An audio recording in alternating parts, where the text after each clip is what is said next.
구약 성경이 말하는 예배란 샤하, 하나님 앞에 완전히 굴복하고 엎드리는 것이라고 설명을 드렸습니다. 신약 성경이 말하는 예배인 프로스퀴네오는 그분의 주권을 온전히 인정하는 모습이라고 했습니다. 종이 주인 앞에 나아가 엎드려서 그 발에 입을 맞추는 것처럼 상대방의 주권을 온전히 인정하는 태도가 곧 신약 성경이 말하는 예배라고 말씀을 드렸습니다. 그러므로 예배자란 주님 앞에 굴복하고 주님의 주권을 인정하면서 사는 사람이라고 말씀을 드렸죠. 로마서 12장 1절과 2절에는 예배에 관해서 우리에게 아주 중요한 말씀을 들려주고 있습니다. 이 두 절 말씀을 제가 한번 읽어보겠습니다.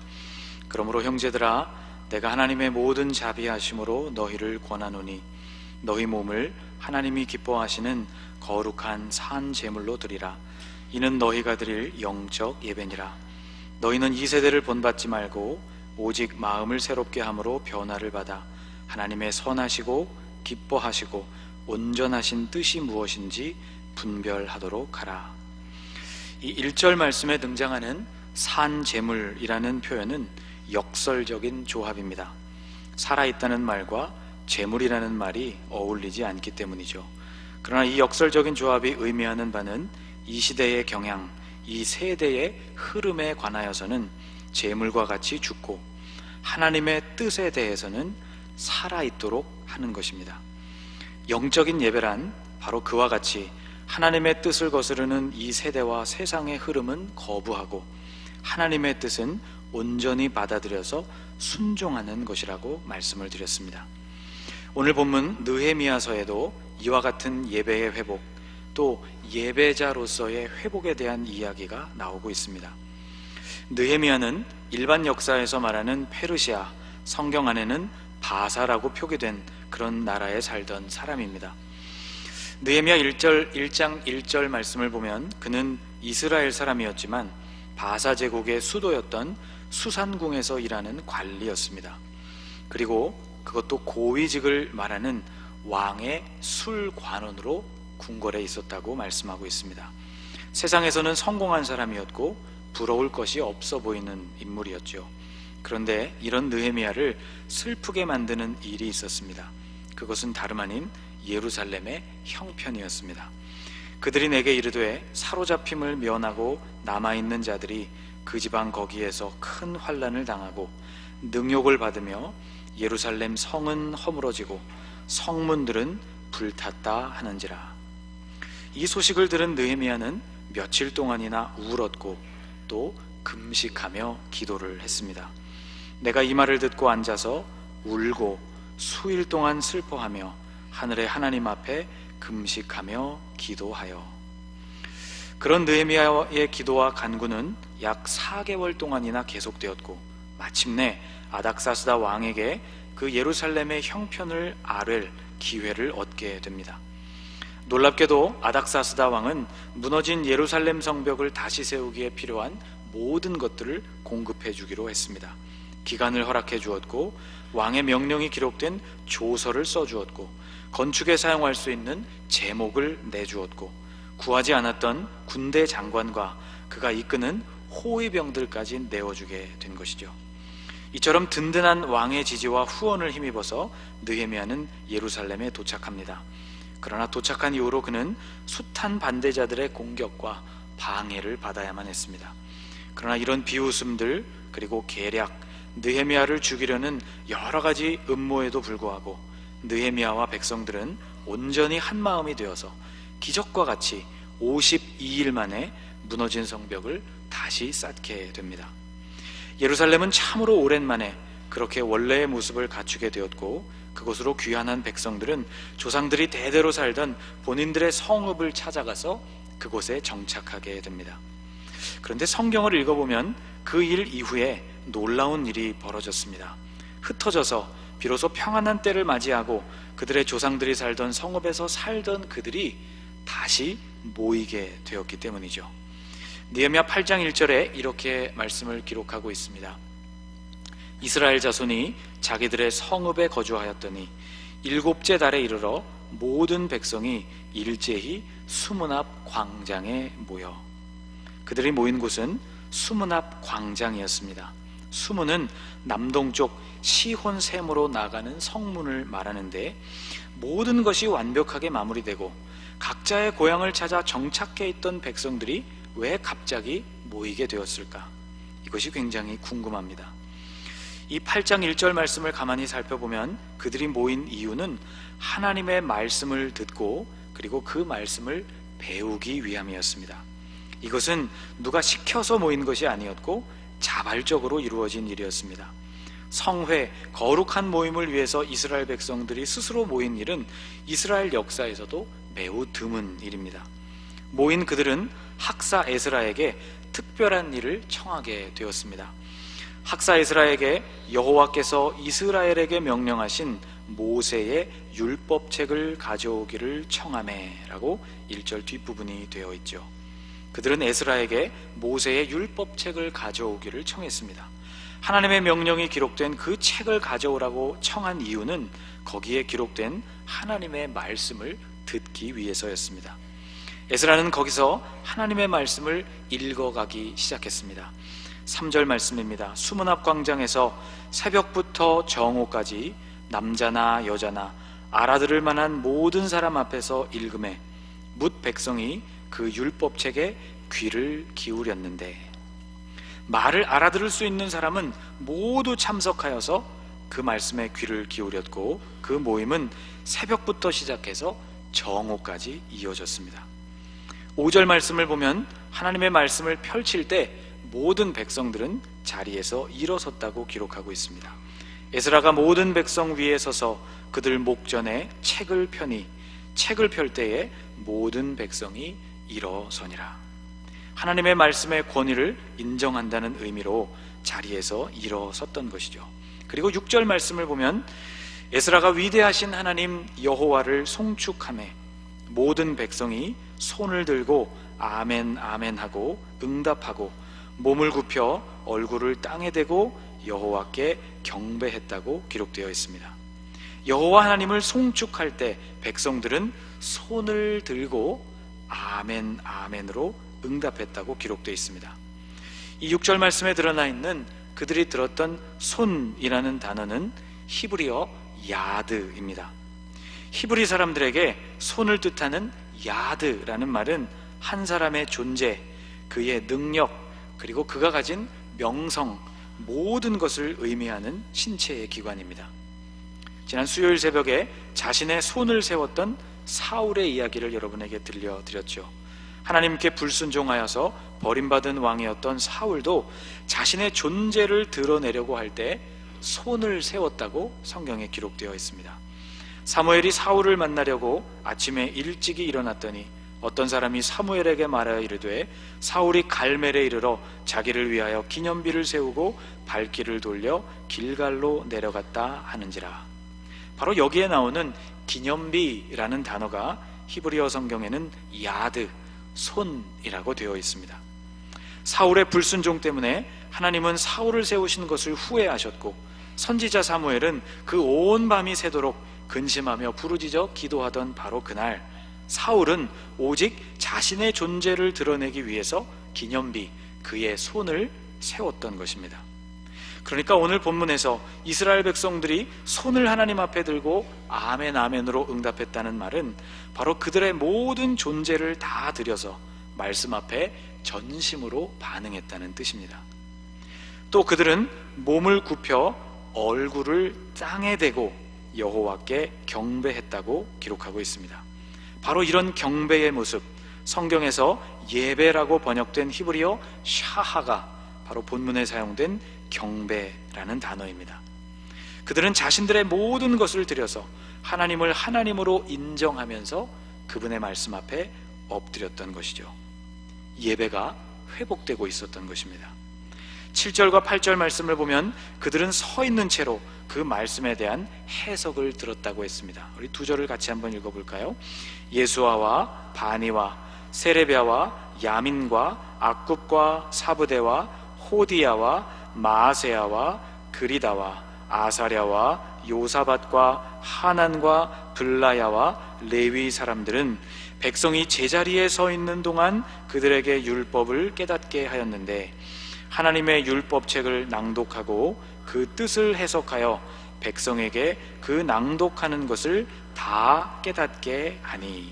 아멘.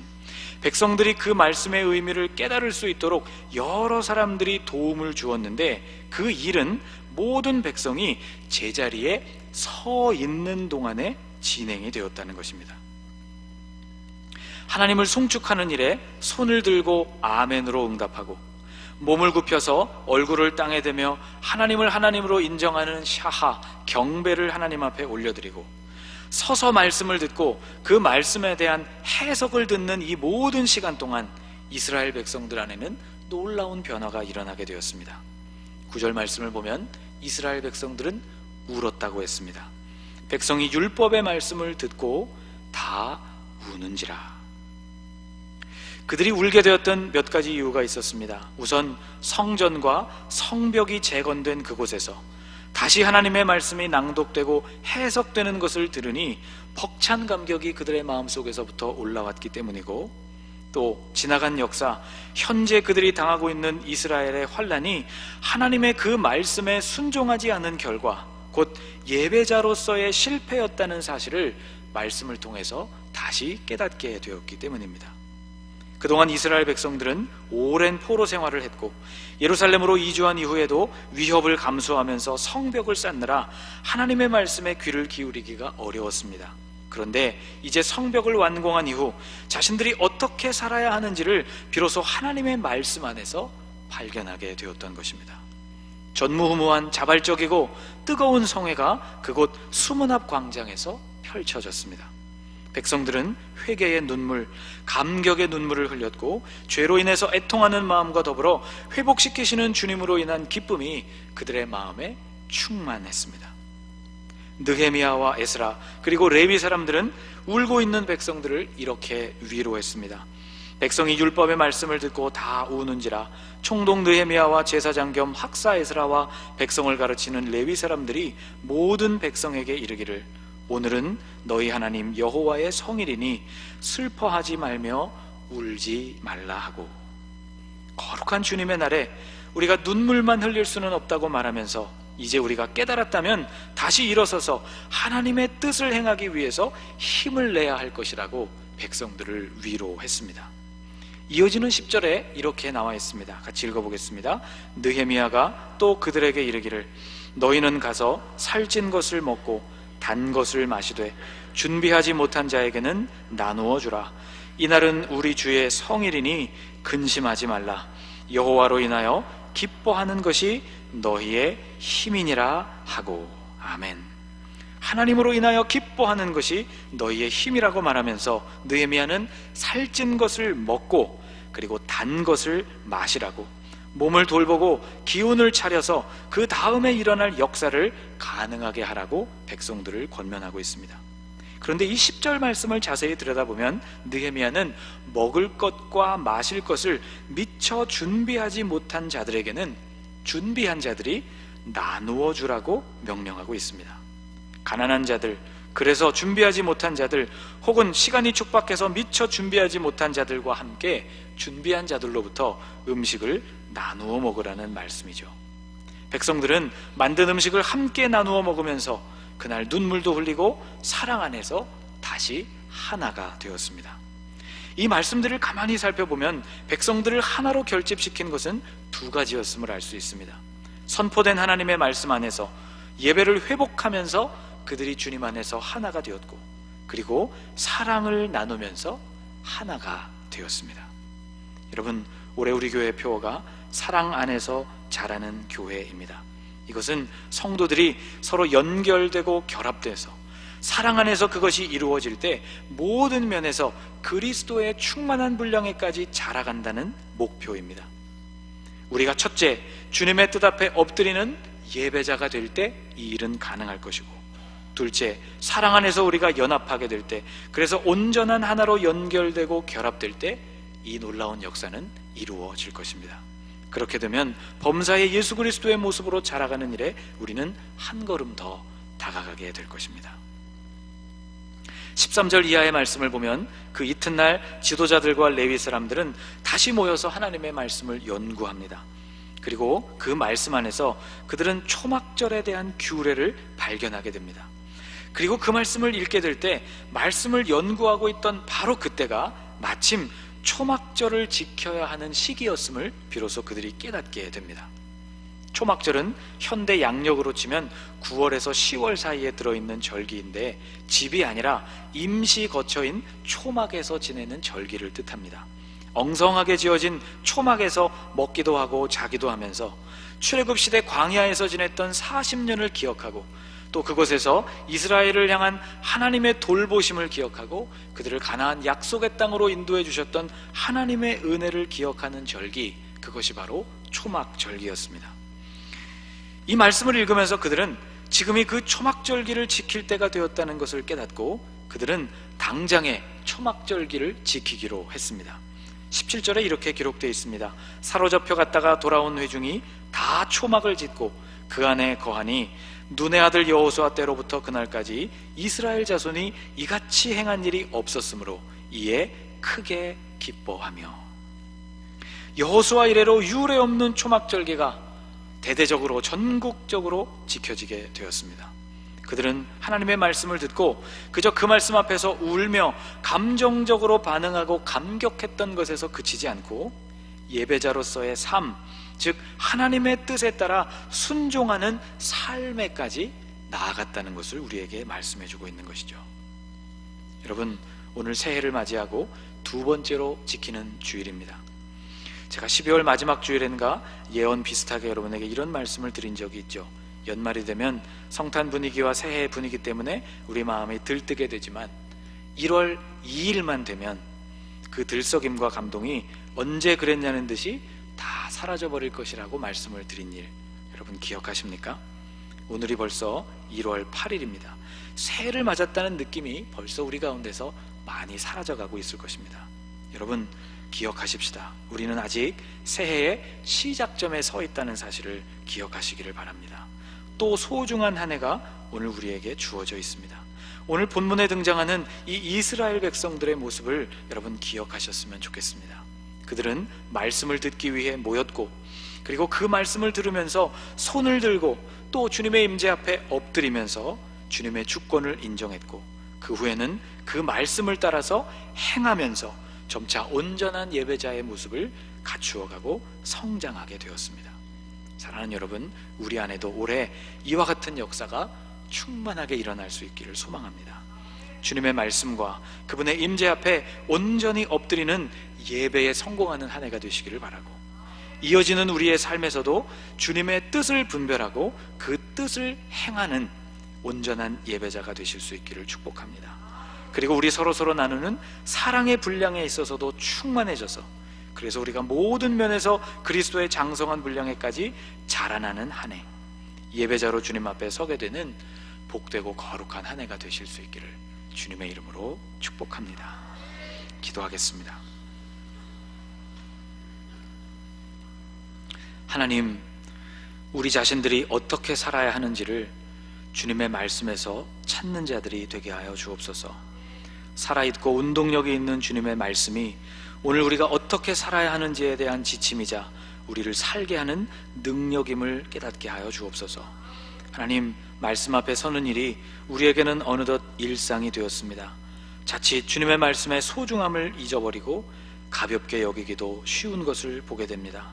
주님, 매번 주님 앞에 설 때마다, 그 말씀 앞에 설 때마다 경외심을 가지고 주님의 말씀 앞에 엎드리고 손을 들어 응답할 수 있도록 우리의 심령을 붙잡아 주옵소서.